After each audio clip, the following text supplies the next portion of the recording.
Hello everyone, my name is Dana Greekin. I am an author from Ottawa, Canada. Last year my young adult fantasy trilogy, the Soulless trilogy, was released by Fire and Ice Young Adult.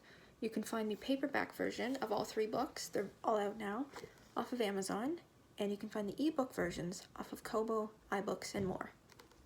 Today I thought I'd read the prologue from the first book, The Dark Queen, and see if you're interested. So here we go. Prologue, The Shadow's Omen. 10 years ago. I still remember the day the soulless tried to kill me. It was during the middle of the night when darkness had swept over my room like a fog.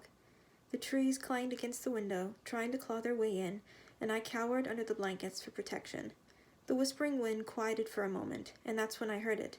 Footsteps outside my door in the hallway, and not those of my parents. A stranger was in my house. I sat upright in bed, throwing off the covers and running into the closet. I had just locked myself in when the door handle to my room jiggled. Then the door opened with a squeak and a streak of light shot across the hardwood floor. My heart thumped wildly as the person entered my room. I tried to see the intruder through the small slots of the closet door.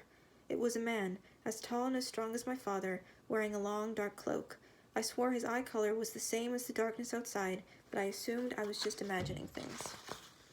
I was too young to understand how much danger I was really in.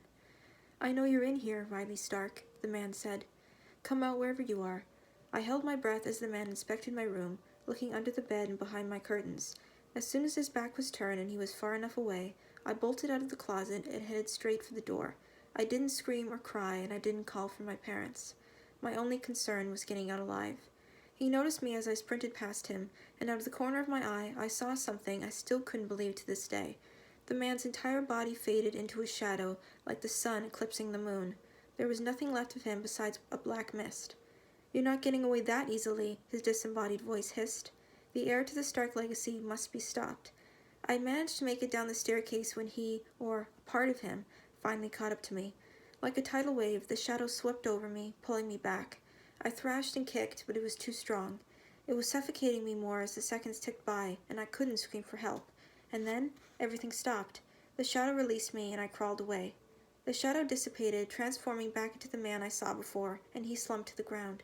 A strange dagger protruded from his chest, and he tried to remove it, but it remained in place. He attempted to reach for me, but I moved away, right before he began to cough up black blood. "You can't escape it forever, Riley Stark. Death will become your legacy." My father appeared in the hallway, watching over the man carefully. Once the man stopped breathing, Dad removed the dagger from his body and scooped me into his arms. "Are you all right, Riley?" he asked. "Did he hurt you?" I shook my head. "I'm fine. Who was that man? What did he want?" Dad was quiet for a moment. "It's nothing you need to worry about, kiddo. You know that I'll always protect you, right?" I nodded as my mother entered the room. She flicked on the kitchen light and stared at the dead body on the floor. "What's going on here?" she asked. "Should I call the police? What do we do?" Dad shook his head. "The police can't help us, Claudia. That was one of them, the soulless. I'll inform the sentinels right away." "The soulless?" my mother asked, placing a hand over her mouth in shock. "I don't believe it." Dad nodded. "It's true. We'll stay at a hotel tonight.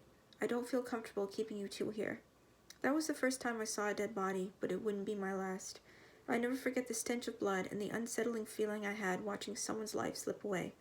We moved to a new house a week later and never spoke of the incident again. No one tried to kill me after that, but I never felt completely safe after the events of that night. I had a feeling whatever was chasing me wouldn't stop, and I was right. The soulless wanted me dead, and it was personal. So that's the end of the prologue, and then it moves into chapter 1. Let me just read the back of the book. The Soulless War Trilogy. For centuries, war has been brewing below the surface of New York. People known as the soulless, immortal humans with strange powers, have threatened life on the surface. The Dark Queen seeks revenge for a crime long forgotten and wants to rule the world. 18-year-old Riley Stark, a new recruit in the Sentinels, a military group that protects Earth from the underworld, thinks she's joining for the right reason. As a child, she narrowly escaped an assassination attempt on her life and has wanted justice ever since. After Riley goes snooping through her records, she finds the terrible truth. Her ancestor was Mira Stark, who killed the famous Dark King, and the soulless have wanted her family's blood spilled. When Riley falls in love with the soulless boy she's been taught to hate, she realizes that she can't trust anyone, soulless or otherwise. So if you enjoyed that, you can get the first book off Amazon, and the second book, The Dark Evolution, And the third book, The Dark Cage, off of Amazon too. Thank you.